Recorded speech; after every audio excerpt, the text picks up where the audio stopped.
several different calls from God. A call into ministry. A call into ministry.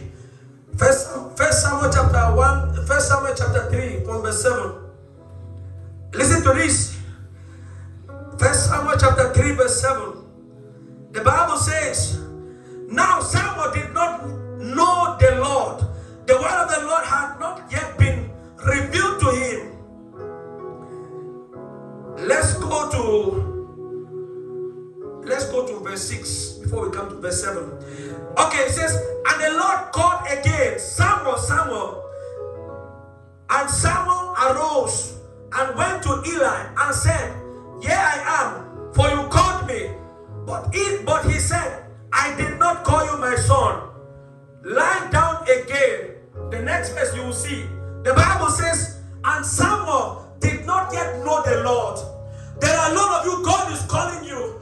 But because you have not built a healthy relationship with God, so you can't identify which direction, which area, which measure, which part in ministry, which department, which sector that God has called you. Samuel was called as a prophet. It's the same thing in Acts chapter 9 from verses 3.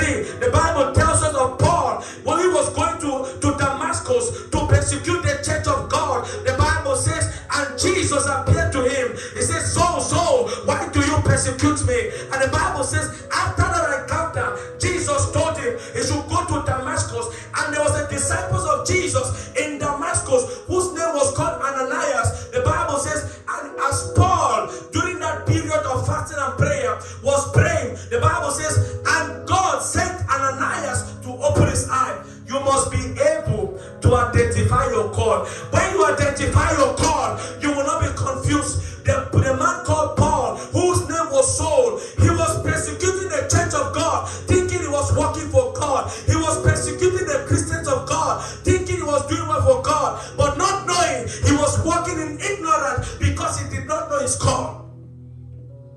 Check Samuel. God called him, but he did not respond to God. He was responding to Eli.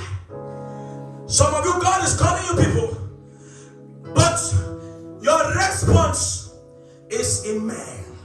Your response is in how you feel about when someone talks to you.